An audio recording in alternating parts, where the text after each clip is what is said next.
Assalamualaikum warahmatullahi wabarakatuh.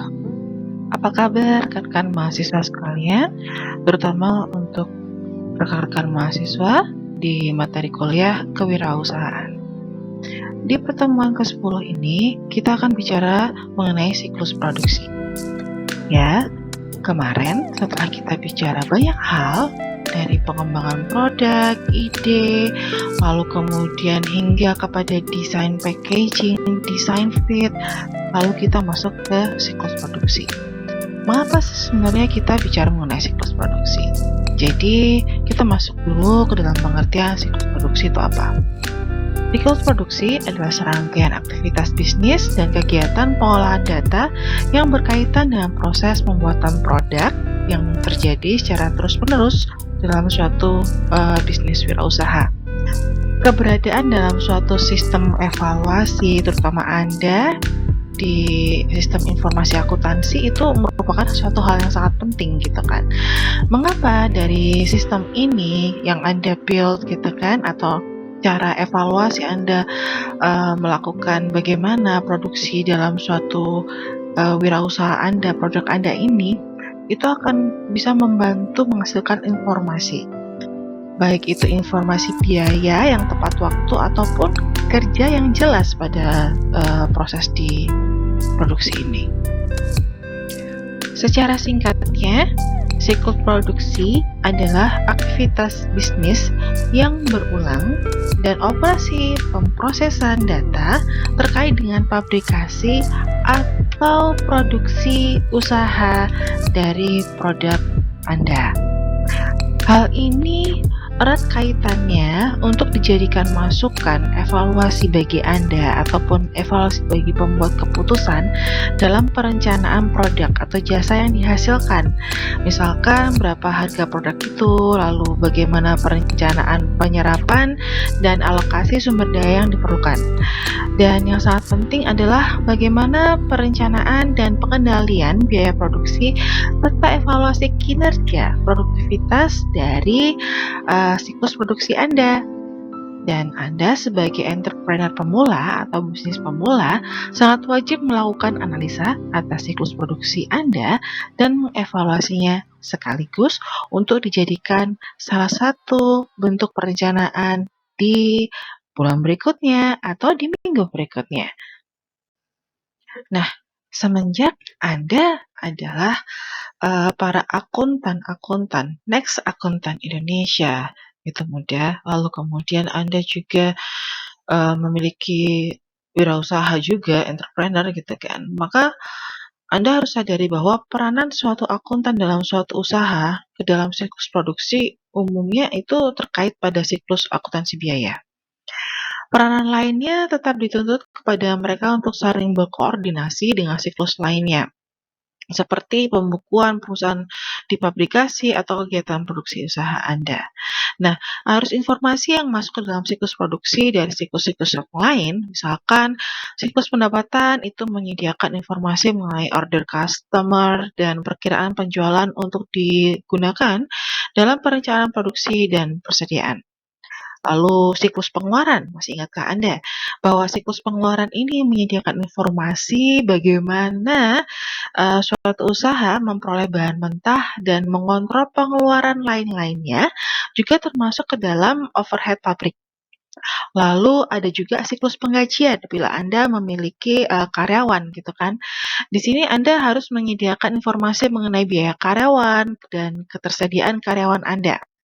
Nah, arus informasi yang datang dari siklus pengeluaran itu misalkan siklus pengeluaran menerima informasi tentang kebutuhan akan barang mentah, ya kan? Lalu siklus pendapatan itu menerima informasi dari siklus produksi tentang barang jadi yang tersedia untuk dijual, misalkan, ya kan? Namanya juga siklus pendapatan. Kita cek barang jadi yang ada di pabrik atau yang ada di gudang itu udah berapa. Kemudian target untuk demand, target untuk pendapatan Anda di minggu depan itu berapa? Sesuai atau tidak dengan barang jadi yang ada di gudang. Apabila ternyata kurang, maka mau tidak mau Anda harus memproduksinya ulang. Lalu mengevaluasinya sekaligus mengapa di bagian siklus produksi ini kok bisa kurang gitu kan? Apakah ada ketidakkoordinasian antara marketing yang menetapkan targeting dalam demand atau targeting penjualan mereka untuk mendapatkan pendapatan bagi perusahaan dengan dari divisi di produksi ini. Nah, itu bisa Anda evaluasi tuh, dan itu penting banget Anda evaluasi. Lalu kemudian siklus penggajian. Siklus penggajian ini terkait dengan apabila Anda memiliki karyawan gitu kan, bagaimana menerima informasi tentang tersedianya tenaga kerja Anda. Lalu buku besar dan sistem pelaporan menerima informasi tentang harga pokok produksi. Nah, peran sistem informasi akuntansi dalam siklus produksi ini dapat berupa bauran produk, lalu produk apa yang ingin diproduksi, penetapan harga produk, berapa HPP sampai produk selesai dibuat, lalu alokasi dan perencanaan sumber daya. Contoh, apakah membuat atau membeli Anda itu semua ya sumber dayanya. Kalau membeli berarti Anda usaha dagang. Kalau Anda membuat berarti Anda produsen, ya kan? Nah, ada 4 aktivitas dasar dalam siklus produksi, yaitu yang pertama, perencanaan produk, yang kedua, perencanaan dan penjadwalan, lalu yang ketiga, operasi produksi, lalu kemudian yang keempat itu adalah akuntansi biaya. Nah, di siklus produksi di halaman yang ini, Anda akan melihat bagaimana bagian-bagian itu saling berinteraksi dengan yang lainnya, gitu kan. Seperti yang saya katakan tadi, bagaimana Anda membuat siklus, kemudian ini bisa menghasilkan informasi dalam arus dari siklus di produksi Anda. Misalkan kalau kita lihat di revenue cycle kayak tadi, revenue cycle berarti siklus pendapatan. Siklus pendapatan itu harus menerima informasi sales forecast gitu kan, lalu diterima oleh divisi produksi. Misalkan sales forecast untuk minggu depan gitu kan, lalu disesuaikan dengan ketersediaan barang jadi yang ada di gudang. Apakah sesuai atau tidak? Apabila tidak sesuai maka wajib untuk dibuat atau diproduksi seperti itu. Dicek kemudian itu self forecast-nya dengan customer order. Jangan sampai self forecast itu hanya sekedar forecast lalu customer order zonk. Nah, kalau demikian sudah pasti kalau zonk kan berarti customer order tidak ada yang order sama sekali, tidak ada demand sama sekali. Apabila tidak ada demand, Anda memproduksi terus, yang ada adalah penumpukan barang jadi yang kemudian tidak akan bisa terserap oleh masyarakat atau tidak terserap oleh pembelian yang dibeli oleh masyarakat. Yang ada pendapatan nol gitu kan. Nah, lalu di sisi yang berikutnya setelah kita bicara mengenai revenue cycle, di sana ada expenditure cycle. Di mana di sini kita akan bicara mengenai siklus pengeluaran expenditure cycle itu. Jadi ketika misalkan kita lihat, taruhlah kalau tadi sell forecast dengan customer order itu ada gitu sama-sama, misalkan untuk minggu depan 100 gitu kan, itu sama-sama sama gitu kan. Lalu kemudian di barang jadi Anda itu hanya ada 80, mau tidak mau Anda harus menambah 20 lagi gitu kan. Lalu kemudian Anda cek ulang, 20 ini untuk ketersediaan 2 minggu lagi apakah sudah ada customer order untuk 2 minggu lagi? Ketika ada, why not kita bisa masukkan jadi satu, kemudian kita kita produksi gitu kan secara bersama-sama untuk mengejar di produksi kebutuhan 20 kekurangan ini, lalu sekaligus juga memproduksi di 2 minggu yang akan datang. Lalu ketika Anda melihat lagi di barang jadi, oke, Anda sudah dapat.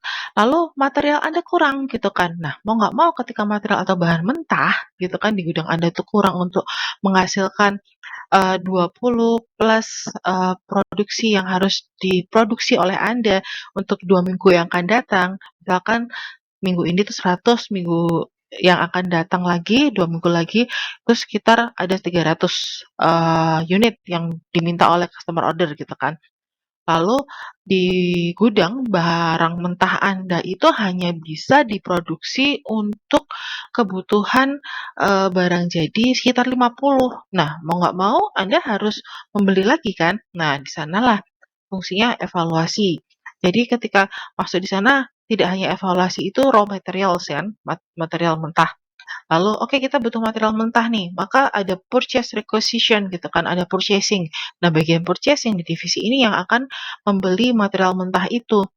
Berikut pula mungkin, untuk siklus di akuntansinya gitu kan, siklus pembiayaan di akuntansinya ada overhead di sana. Karena adanya, percepatan pemproduksian untuk skala 2 minggu yang akan datang, karena mengejar 20 kekurangan di minggu depan ini ya, demand-nya tadi kan 100 ternyata dibareng jadinya di dalam gudang itu cuma 80 gitu kan, berarti kan kurang 20.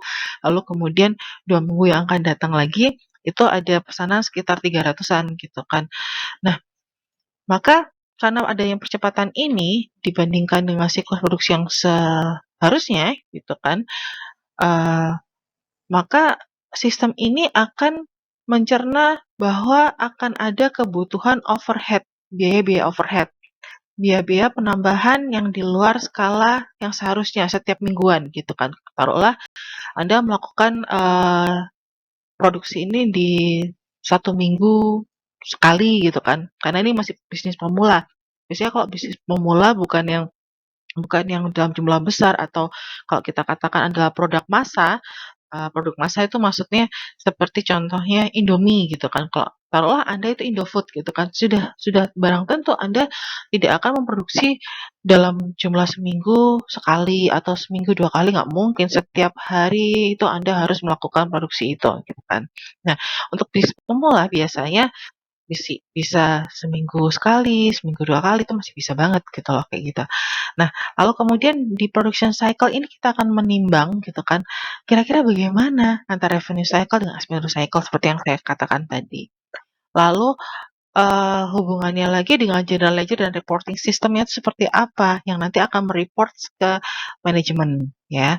Lalu kemudian, eee, mungkin Anda dalam memproduksi produk-produk Anda yang seminggu tadi 2 kali atau seminggu sekali itu menggunakan, eee human resource atau apa ya, kalau kita bilang tenaga kerja tambahan gitu kan.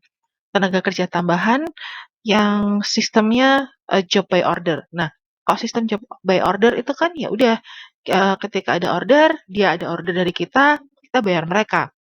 Nah, itu juga kita lihat bagaimana payroll kebutuhan kita untuk membayar mereka, itu seperti itu. Lalu berapa, yang bisa mereka hasilkan dari satu, sumber daya manusia yang di-job order-kan ini bisa menghasilkan berapa produk barang kita. Nah, itu wajib banget Anda menghitungnya, ya.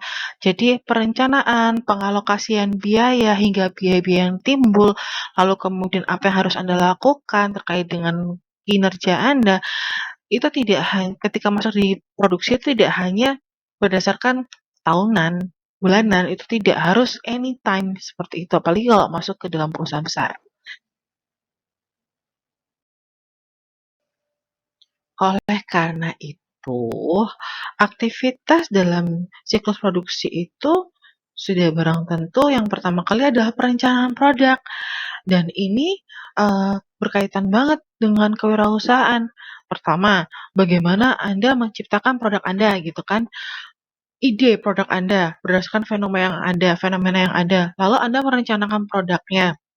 Di perencanaan produk ini, bagaimana Anda secara detail di awal itu cara membuat pensil misalkan seperti itu, apa yang harus dilakukan, tahap awalnya seperti apa gitu kan, langkah pertama yang Anda lakukan, hingga kemudian muncul prototype. Nah, ketika muncul prototype pun juga belum dikatakan bahwa ini merupakan suatu produksi Anda, bukan, karena prototype itu hanya, desain, hanya, barang contoh yang kemudian wajib Anda evaluasi lagi ketahanannya.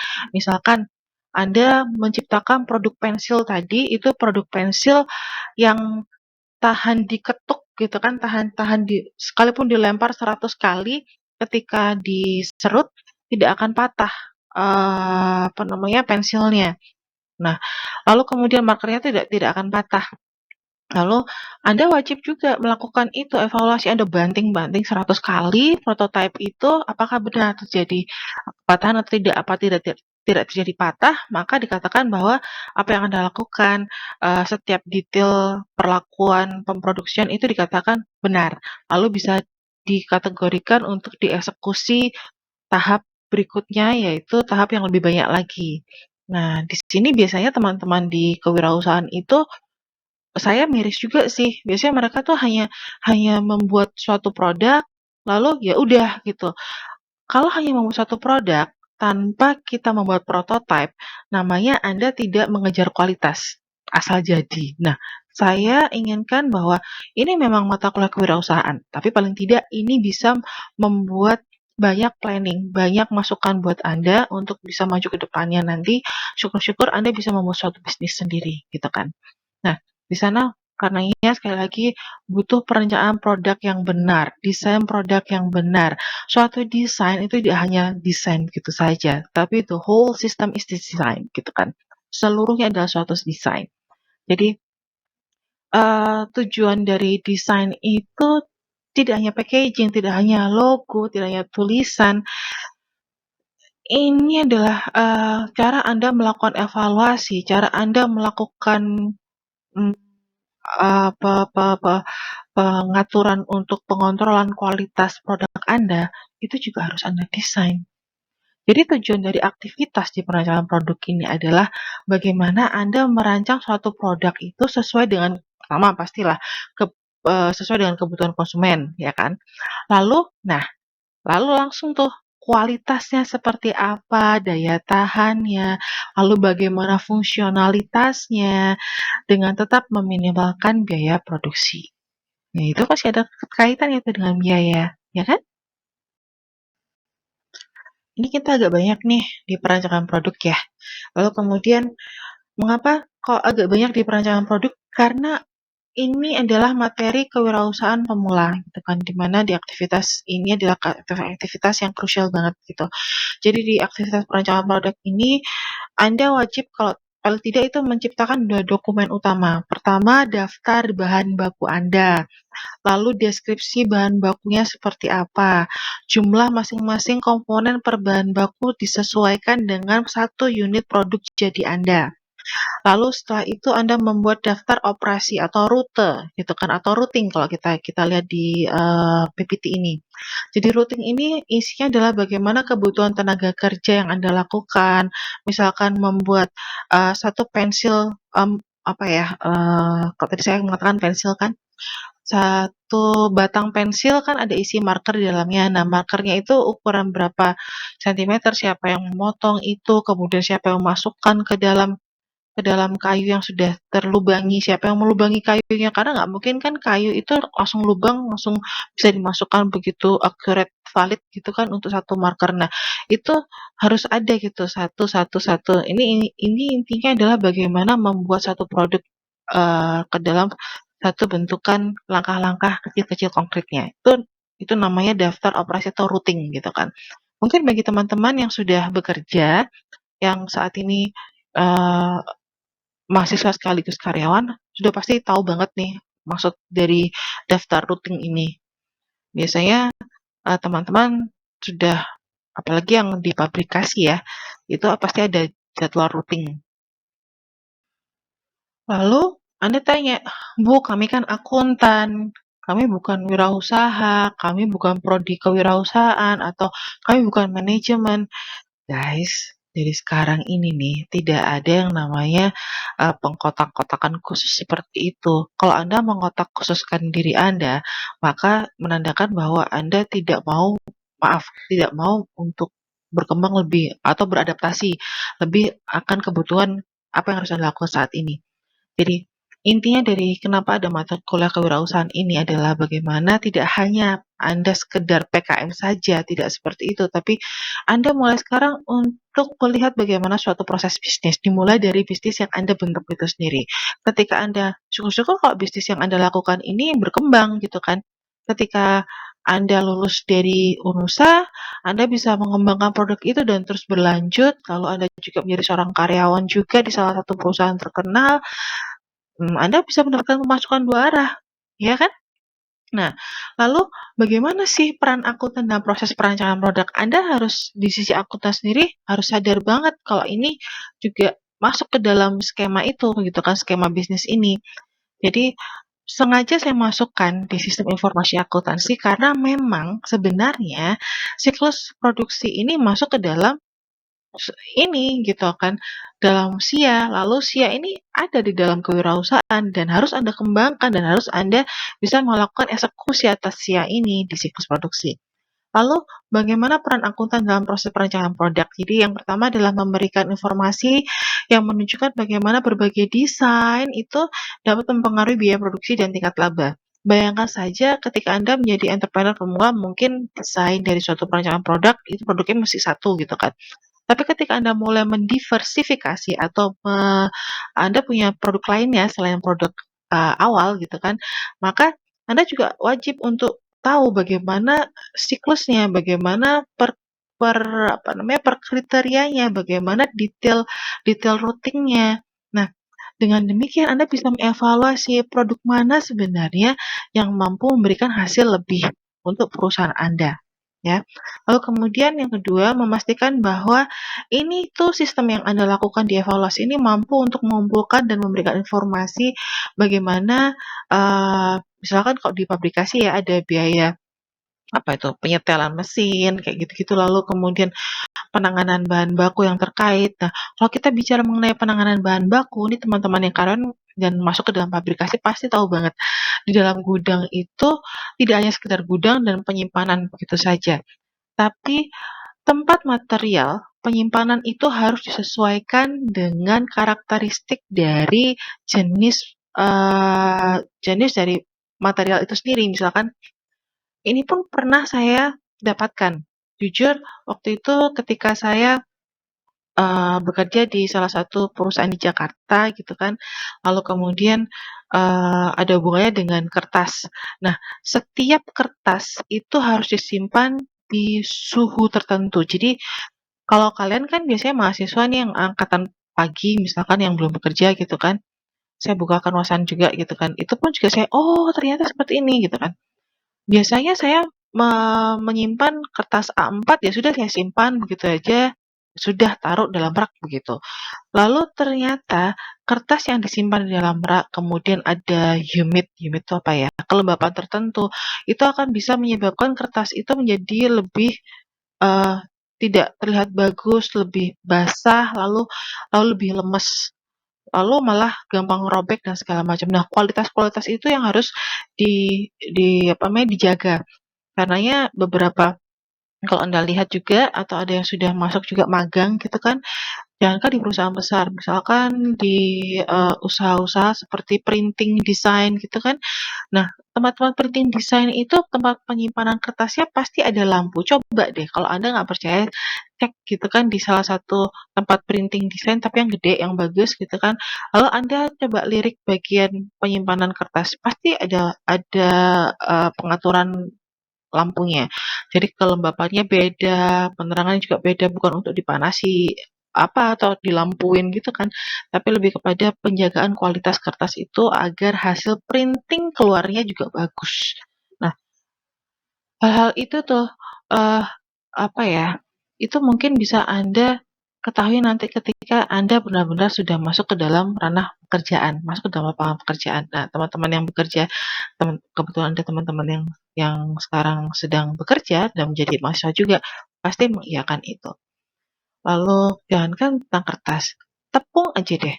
Kalau Anda bicara mengenai tepung, taruhlah ibu Anda pasti tahu, tepung-tepung itu harus ditaruh di tempat yang seperti apa, lalu kemudian berapa lama, paling tidak jangan jangan sampai lebih dari sebulan. Mengapa? Karena tepungnya nanti ya seperti itu.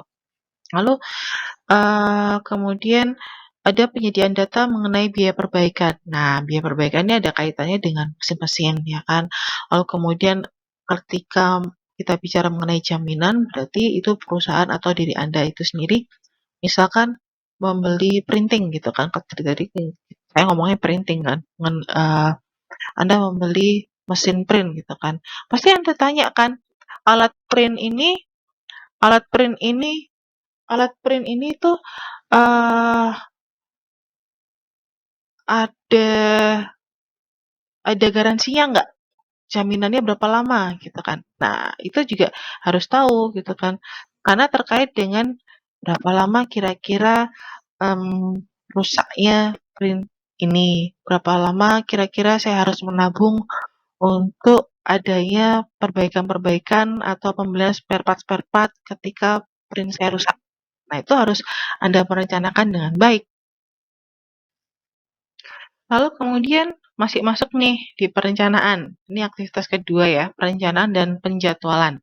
Tujuan langkah ini adalah merencanakan produksi yang cukup efisien untuk memenuhi pesanan yang ada, lalu mengantisipasi permintaan jangka pendek tanpa terjadi kelebihan persediaan barang jadi.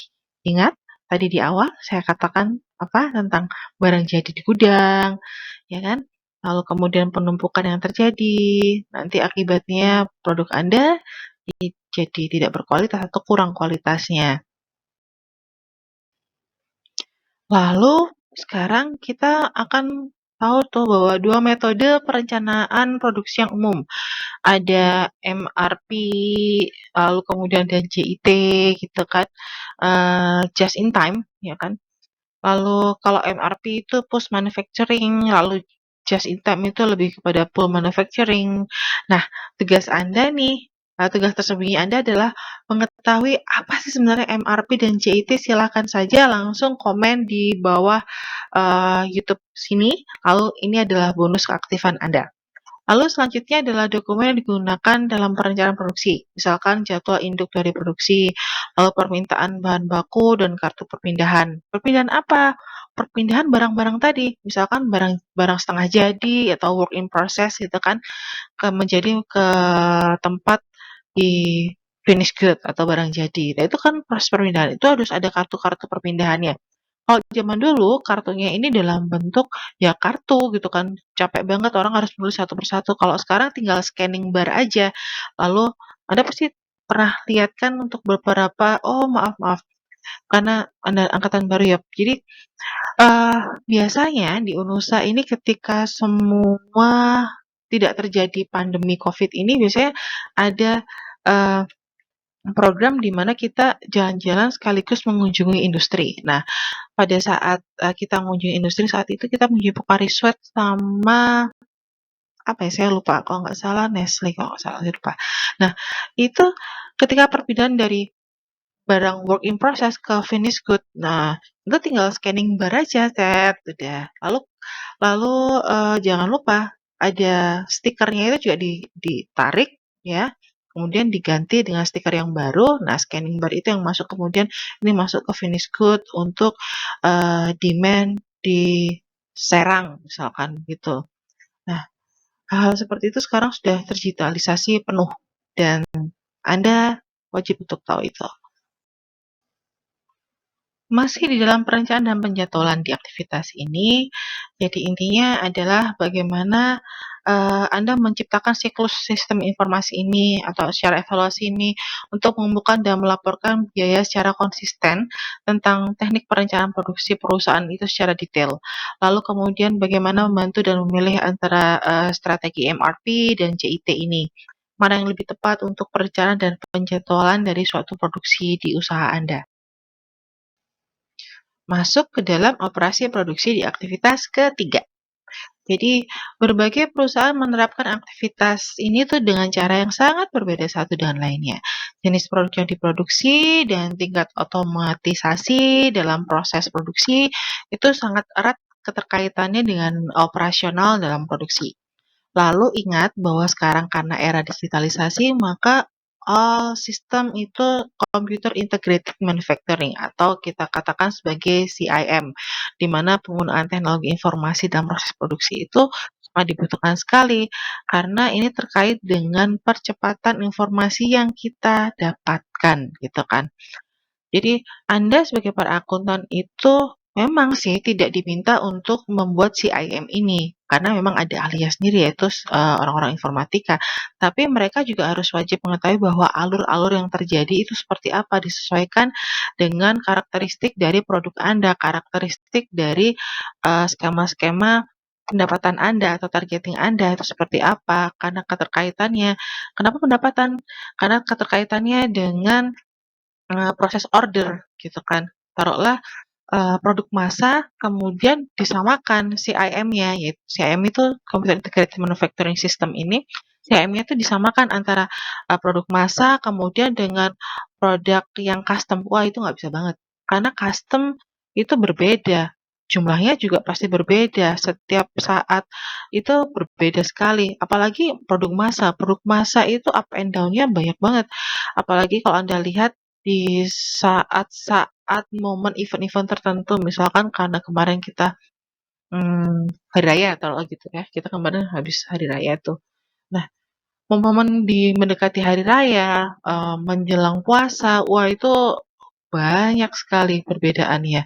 Bagaimana tingkat produksinya di-booster gitu kan, ditingkatkan gitu kan untuk produk-produk massa seperti, eee, kita ngomong apa ya, Kongguan gitu kan, itu banyak banget tuh.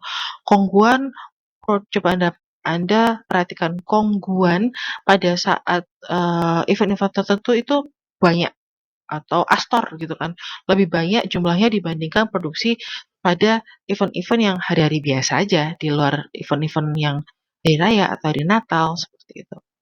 Nah, itu kalau Anda samakan CIM dengan custom design gitu, wah ya kacau. Itu nggak bisa. Harus disesuaikan dengan siklus dan proses dan karakteristik dari produk.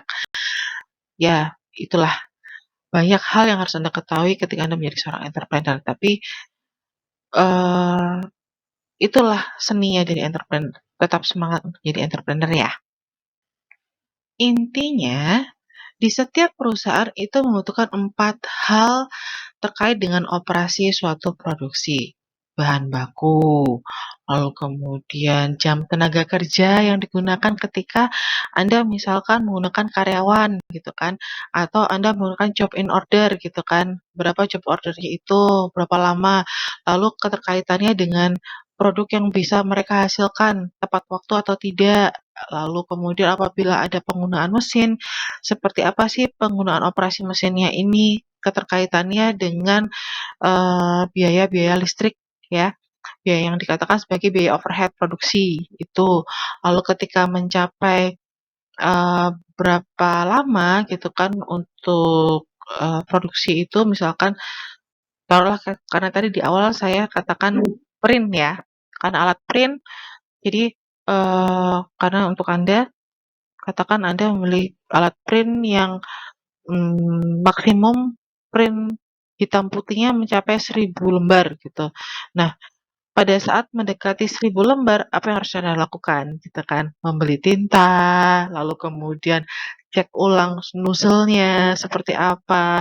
Kalau Anda menggunakan, printing yang pengisian ulang tinta gitu kan, isi ulang yang pakai suntik itu, maka itu jauh lebih lebih dahulu lagi, lebih ke depan lagi. Kalau misalnya 1.000 lembar itu adalah maksimumnya, berarti pada saat 500 Anda lakukan apa yang harus Anda maintain. Nah, itu kayak gitu-gitu ceritanya tentang siklus produksi. Lalu, langkah terakhir dari siklus produksi adalah tentunya pencatatan akuntansi biaya, di mana di sini sebenarnya bisa melihat bagaimana perilaku-perilaku biaya. Lalu bisa juga nantinya kalau ke depan lagi, jadi ini tidak hanya sekedar siklus produksi, lalu kemudian kaitannya dengan sistem informasi akuntansi, mungkin nanti ini juga akan Anda ulang lagi, Anda temukan pada saat SIA atau sistem informasi akuntansi ini. Di mana nanti SIA ini juga akan berkembang ke depannya ke perilaku, gitu kan, perilaku dari karakter setiap daerah tempat Anda menjual produk Anda. Setiap karakter-karakter itu berbeda, ya. Ada beberapa tempat di Surabaya aja taruhlah demikian, isi dari Indomaret di area Surabaya Barat gitu kan, dengan area Surabaya Selatan itu memang hampir sama, tapi ada beberapa hal yang tidak ada di Surabaya Barat dan tidak ada di Surabaya Selatan. Padahal ini masih skala Surabaya semua gitu kan. Hanya saja karakteristik dari setiap, konsumen itu berbeda. Ya, Anda tahu sendiri karakteristik dari orang-orang Surabaya Barat dan Surabaya Selatan sangat berbeda sekali. Lalu kemudian, 3 tujuan utama dari sistem akuntansi biaya adalah memberikan informasi gitu kan, bagaimana perencanaan produksi dari pengendaliannya, dari evaluasi kinerjanya, sampai kemudian kepada pengisian bahan baku, kemudian, menyediakan finished good Anda, seperti itu. Dan semua ini ada hubungannya dengan data-data biaya yang akurat mengenai suatu produk. Dari penetapan harganya, bagaimana keputusan untuk membaurkan suatu produk, lalu kemudian mengumpulkan dan memproses informasinya, termasuk ke dalamnya adalah menghitung persediaan, lalu kemudian harga pokok produksi yang muncul di laporan keuangan. Ini wajib Anda evaluasi every time, gitu kan, ketika Anda menjadi seorang pebisnis. Nah, guys, jadi, sekali lagi ketika Anda ada beberapa orang me-mindset-kan gitu kan bahwa akuntansi ataupun orang-orang keuangan itu hanya jago pada pelaporan, hanya jago pada pencatatan. Oh, itu salah. Mengapa? Ketika Anda masuk di jurusan akuntansi ataupun di jurusan keuangan, harusnya Anda cukup berbangga. Mengapa? Karena di sini Anda bisa mengevaluasi semua yang terjadi. Anda bisa melihat perilakunya semua yang terjadi. Bagaimana perhitungan biaya pesanan itu Anda bisa lihat. Lalu bagaimana pembebanan biayanya ke batch-batch untuk produksi tertentu atau pekerjaan-pekerjaan tertentu. Sehingga nanti mengevaluasi juga bagaimana pekerjaan itu yang harus dihilangkan, mana yang harus ditambah, seperti itu. Itu adalah kinerja dari seorang akuntansi dan seorang, keuangan gitu kan di sana masuknya. Lalu kemudian masuk ke dalam strategi bagaimana, produksi the whole management system dalam suatu usaha. Nggak heran ketika ada beberapa orang yang memang fokus ke akuntansi saja gitu kan, memang, digunakan informasi-informasinya untuk mendukung strategi-strategi yang dilakukan oleh para, pemangku jabatan atau strategi para owner, seperti itu. Nah, karena Anda adalah orang akuntan, lalu kemudian Anda di-booster juga untuk jadi wirausaha, maka Anda harusnya punya nilai lebih, jauh lebih banyak, seperti itu. Tinggal Anda menambahkan lagi kemampuan Anda tentang digitalisasi. Nah, sudah, ketika Anda tahu akuntansi, Anda tahu juga manajemen sistem, Anda tahu juga tentang strategi untuk bisnis, lalu kemudian Anda tahu juga tentang digital, itu adalah satu the whole kesatuan ketika Anda menjadi seorang bisnis, ya. Lalu kita masuk lagi ke akuntansi, jadi bagaimana suatu biaya itu memproseskan banyak hal. Di sana ketika kita bicara mengenai biaya, maka ada beban-beban di sana. Lalu setiap prosesnya juga pasti akan ada biaya-biayanya. Lalu kemudian siklusnya itu seperti apa. Di setiap siklus itu ada biaya-biayanya juga. Lalu di rata-rata juga untuk setiap unit yang diproduksi. Bagaimana pemisahannya ketika Anda di dalam satu usaha Anda itu Anda juga memproduksi barang plus juga memproduksi jasa. Taruhlah Anda itu event organizer, tapi Anda juga memproduksi barang, apa itu namanya, hampers untuk event-event ini. Maka itu adalah satu pencatatan yang harus dibedakan. Pemasukan untuk jasa sendiri, pemasukan untuk hamper sendiri. Sekalipun ini dalam satu kesatuan event tertentu. Ya, contohnya seperti itu. Sekarang berikutnya kita masuk pada ancaman dan pengendalian dalam siklus produksi. Jadi kita akan melihat saya membuat tiga tabel gitu kan di sini. Di sisi sebelah kiri adalah proses aktivitasnya, lalu di tengah itu adalah ancamannya, lalu kemudian yang di sisi paling akhir atau sisi paling kanan itu prosedur yang mungkin bisa Anda gunakan dalam pengendalian yang diterapkan sebagai suatu solusi gitu kan akibat ancaman yang terjadi. Misalkan di proses aktivitas untuk desain suatu produk gitu kan. Ternyata, Anda timbul nih ancaman bahwa desain produk tuh kurang baik, tidak layak, kemudian tidak bisa diterima oleh masyarakat gitu kan, out of date, seperti itu. Maka prosedur yang harus Anda lakukan di sebelah kanannya adalah memperbaiki informasi, bagaimana pengaruh tentang desain produk Anda terhadap biaya-biayanya, bagaimana Anda melakukan stop untuk produksi itu, stop produk itu, kita buat produk baru. Lalu ketika membuat suatu produk baru, apakah ada komponen-komponen di produk lama yang bisa kita kita kreasikan kembali untuk jadi produk baru lagi, sehingga akan bisa mengurangi biaya. Nah, di sini nih Anda butuh data-data terinci juga dalam mengenai biaya jaminan dari produk itu. Jadi kualitasnya seperti apa, itu yang tahu Anda banget. Lalu kemudian di proses aktivitas, perencanaan dan penjadwalan.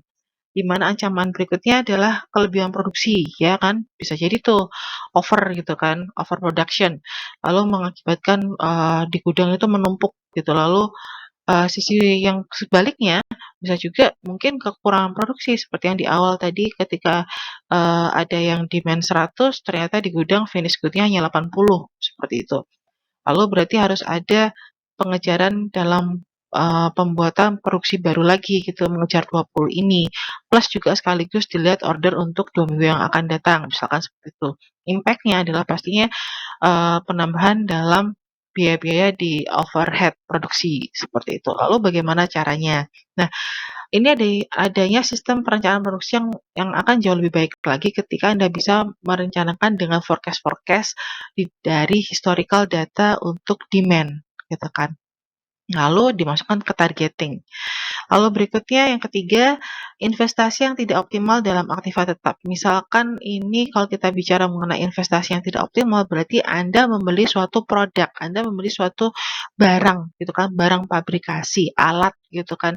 Ternyata alat ini tidak bisa bekerja secara optimal untuk apa ya, mengenerate itu apa ya, menambah gitu kan, menambah demand Anda. Memang operasi produksi dengan adanya alat baru itu bagus, tapi ternyata, alat produksi Anda beli itu terlalu mahal, karena demand Anda tidak sampai sampai segitu banyak. Misalkan untuk alat produksi yang Anda beli itu mampu memproduksi 1.000 pensil gitu kan, lalu kemudian demand Anda itu masih 100, ya untuk apa Anda beli alat ini? Itu waste money banget gitu loh, itu buang-buang uang sekali gitu kan. Nah, itu dikatakan sebagai investasi yang tidak optimal untuk suatu aktiva tetap. Karenanya solusinya adalah tinjau ulang semua kembali gitu kan, informasi-informasi data terkait kembali lagi order Anda, historical untuk pendapatan Anda, lalu kemudian bagaimana kalau perencanaan ekspansi pasar juga Anda lihat secara kompetitornya seperti apa.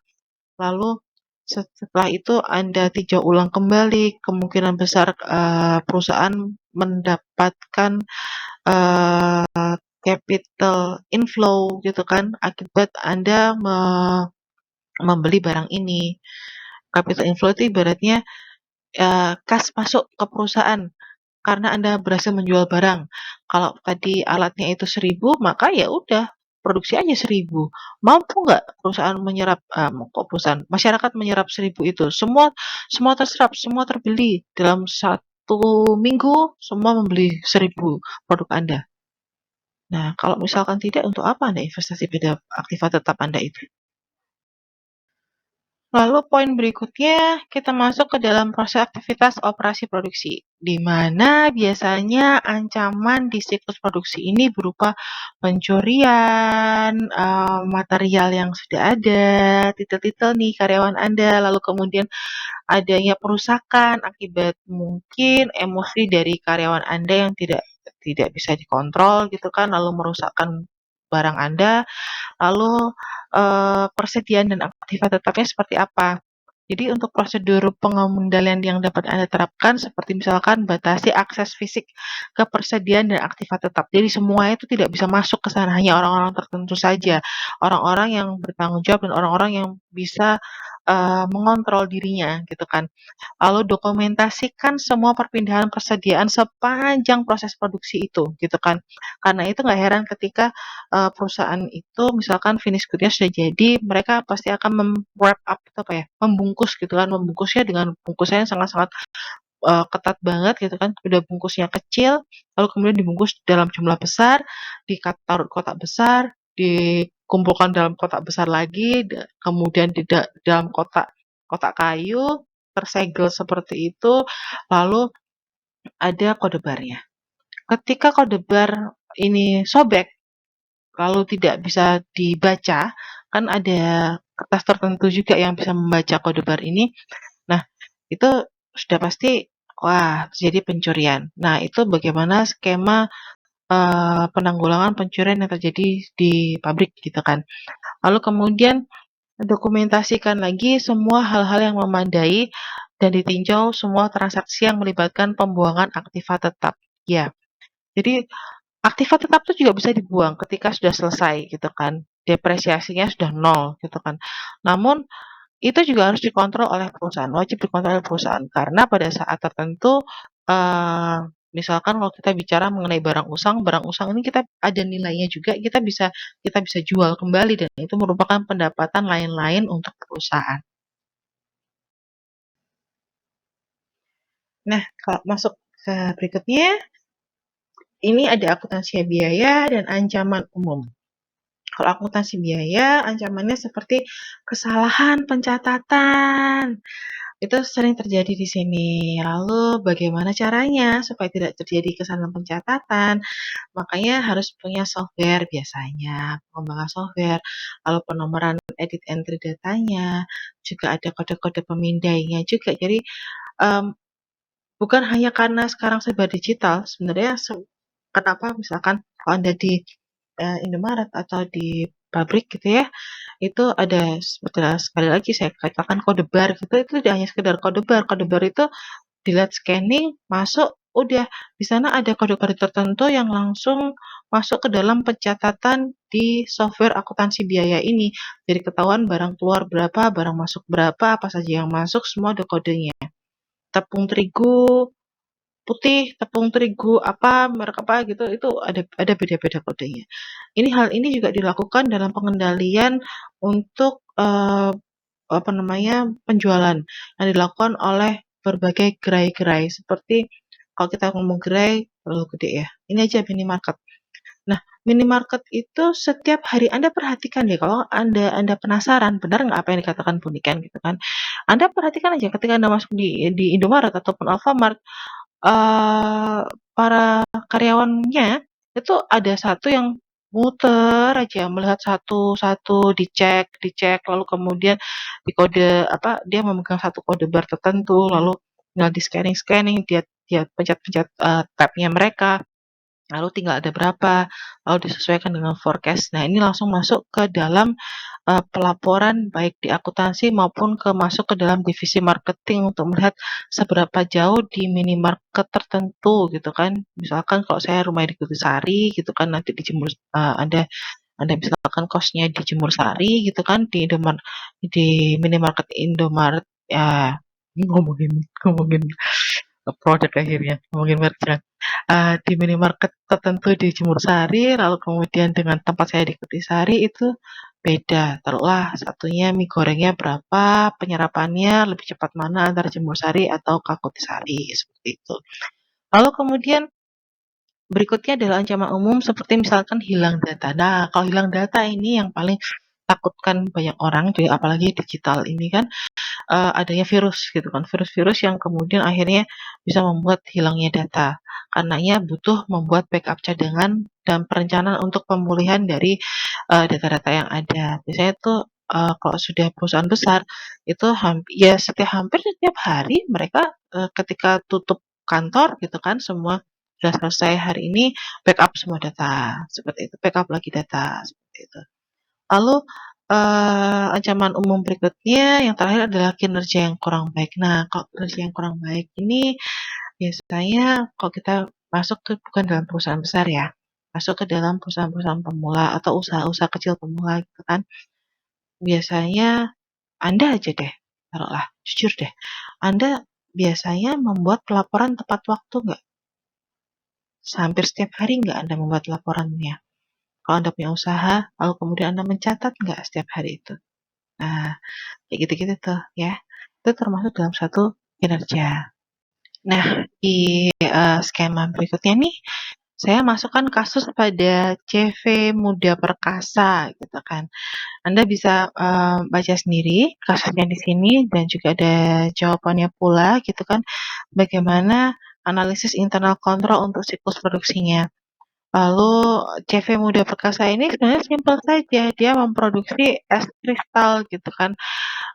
Dia membuat es, lalu bagaimana pemanfaatannya dia, lalu mungkin menggunakan air PDAM, lalu kemudian bagaimana sistem pembayarannya dan segala macamnya. Coba Anda cek dan Anda pelajari. Untuk materi ini telah saya share di Google Classroom. Akhir kata, ini adalah akhir dari pemaparan untuk materi siklus produksi untuk yang di tahap awal. Lalu untuk minggu depan kita akan masih tetap masuk di siklus produksi tapi lebih jauh ke dalam siklus produksi Anda. Jadi saya mohon Anda saatnya untuk minggu depan adalah waktu di mana Anda setiap kelompok memaparkan siklus produksi Anda, berikut pula di awal tadi dengan desain packaging dan segala macam ya. Terima kasih, sampai jumpa kembali di pertemuan minggu depan. Wassalamualaikum warahmatullahi wabarakatuh. Salam sehat selalu.